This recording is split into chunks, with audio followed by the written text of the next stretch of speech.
ٹھیک ہے حضرت، آپ اگر میرے لیے سورۃ التحریم کی اگر تھوڑی سی تفسیر کر دیں، جو پہلی اور دوسری آیت ہے، کہ اس سے آپ آپ کیا تفسیر نتیجہ کریں، اخذ کرتے ہیں؟ آپ تفسیر کریں، نہیں آپ نہیں، میں سوال آپ کریں، سے میں سیکھنا چاہ رہا ہوں، آپ سے جاننا نہیں چاہتا ہوں، کیونکہ نہیں، کل آپ آپ نے اگر کل سوال تو میں ایک کوئی ہے، ویڈیو سوال ہے تو کریں، کوئی سوال ہے تو کریں بھائی۔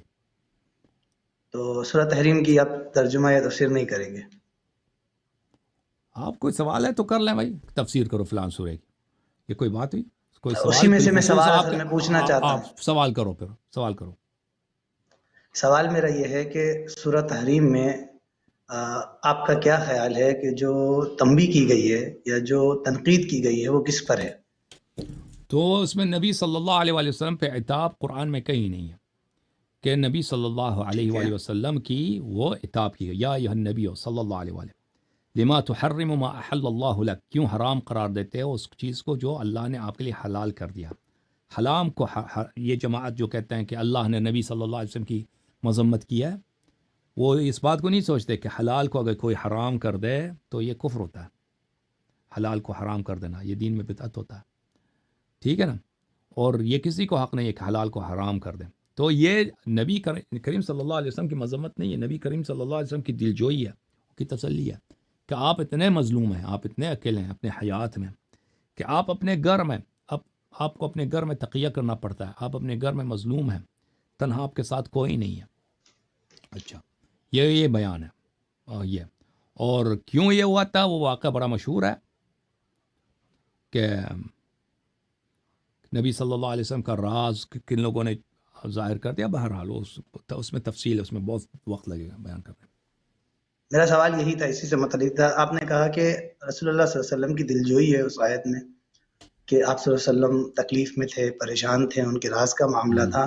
تو جو قرآن کی آیات صحابہ اکرام رضی اللہ عنہم اجمعین سے متعلق ہے قرآن میں، جو کہ واضح ہیں، جس میں آپ نے سورہ حجرات کا ذکر کیا اور دوسری آیات کا ذکر کیا جس میں لا یعقلون کے الفاظ ہیں یا آواز اونچے کرنے کے الفاظ ہے، جہاں پر نبی صلی اللہ علیہ وسلم کا معاملہ ہے، وہاں پر آپ یہ کہہ رہے ہیں کہ وہاں پر رسول اللہ صلی اللہ علیہ وسلم کی دلجوئی کی گئی ہے، اس کو کوئی تنقید بھی کہہ سکتا ہے۔ اسی طرح جب صحابہ اکرام کے کسی معاملے میں اللہ تعالیٰ نے کوئی روک ٹوک کی ہے تو اس کو بھی آپ دلجوئی نہیں کہہ سکتے کہ اللہ تعالیٰ نے ان کو بھی پروٹیکشن دی ہے کہ تم بھی اس کاموں سے رک جاؤ؟ ٹھیک ہے بھائی، تو وہ الفاظ دیکھیں ہر جگہ نہیں ہے، اگر کہیں دلجوئی ہے تو اس کے لیے قرینہ ہوگا نا، اپنے سے تو نہیں بنا سکتے۔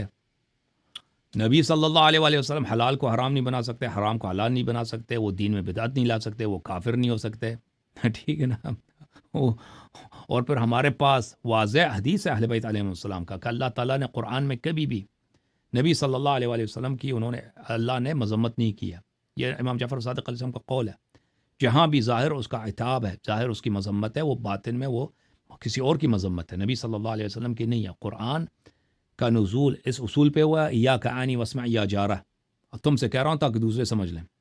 آپ اپنے بچے پہ کوئی ڈانٹ لینا، آپ کا بچہ نے اگر کوئی غلط کام نہیں کیا ہے لیکن دوسرے بچوں نے، گلی والوں نے غلط کام کیا ہے، آپ اپنے بچے کو اگر ان کو مثلا گلی والوں کو کچھ نہیں کہنا چاہتے کیونکہ والدین ناراض ہوں گے، لیکن بلند آواز میں اپنے بچے کو ڈانٹ لیں کہ آئندہ اگر ایسا کیا تو میں تمہیں نہیں چھوڑوں گا، تو اس کا مطلب یہ نہیں کہ بچے نے غلط کام کیا، تو وہ کسی وجوہات کے بنا پر، کسی مصلحت کے بنا پر آپ اپنے بچے سے خطاب کر رہے ہیں، لیکن اصل میں مخاطب مقصود کوئی اور ہے۔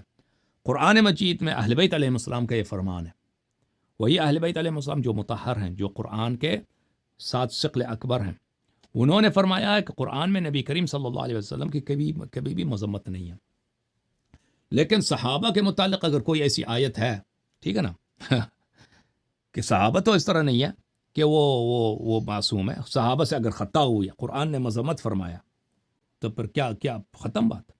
اگر اس میں اگر قرینہ ہے، دلیل ہے کہ یہاں پہ تو صحابہ کی آپ مذمت حضرت نہیں ہے، مذمت قرآن نہیں میں ہے، ایک منٹ، وہاں پہ دلجوئی ہے، سوال لے لینا آپ حضرت، سوال تو لے وہ لینا، قرینہ ہم لے تو کے آئے کوشچن نا، لے لیں اس کو ہم پلیز۔ کنسیڈر کریں گے۔ میں اگر قرینہ آپ کو ایسے ہی کاؤنٹر نہیں ہے، کوشچن دے دیتا ہوں، بھائی آپ تسلی آپ سے سن آنسر لیں دے پہلے، دیجیے گا۔ ٹھیک ہے آپ سن لو پہلے آپ میرا سوال جواب، سن لینا، پھر آپ تسلی سے آنسر دے دیجیے گا، میں 30 سیکنڈ سے اوکے، بھی مختصر میرا وقت میں جواب سوال تو کر سن لوں لو گا۔ نا، جواب میرا ختم ہوتا جی جی سن لو۔ اگر جی جی کوئی جی، صحابہ کے متعلق کوئی ایسا ہے، آپ ان کو نبی صلی اللہ علیہ وسلم سے قیاس نہیں کر سکتے، نہیں نبی نہیں، میں صلی اللہ بالکل بھی علیہ وسلم، قیاس نہیں کر اور رہا پھر ہوں، جو سن لو نا تعبیل آپ بھائی، پیش کر بات رہے ہیں بات آپ بھی نہیں تو کر، سن لینا حضرت۔ بات کوٹو نا بھائی، میں بات کر رہا ہوں، میں نے بھائی کہہ دیا کہ جب میں ختم میرا ہو بھی تو جاؤں تو سوال بات آپ سن لینا۔ تو ابھی آپ نے کہہ دیا کہ جواب ختم ہوگا تو سوال کریں گے نا بھائی. ٹھیک ہے آپ بار بار کاٹ رہے ہو. اس کو غصہ ہے, کہتا ہے جیسے پیغمبر صلی اللہ علیہ وسلم ویسے ہی صحابہ. اور بھائی پیغمبر صلی اللہ علیہ وسلم اور صحابہ کا قیاس نہیں ہو سکتا. پیغمبر صلی اللہ علیہ وسلم. اور بھائی چپ کرو پلیز. اوکے, خدا حافظ, گڈ بائے, ٹاٹا ٹاٹا ٹاٹا, بابا. بھائی مجھے بات کرنے دو, بار بار نہ کاٹو.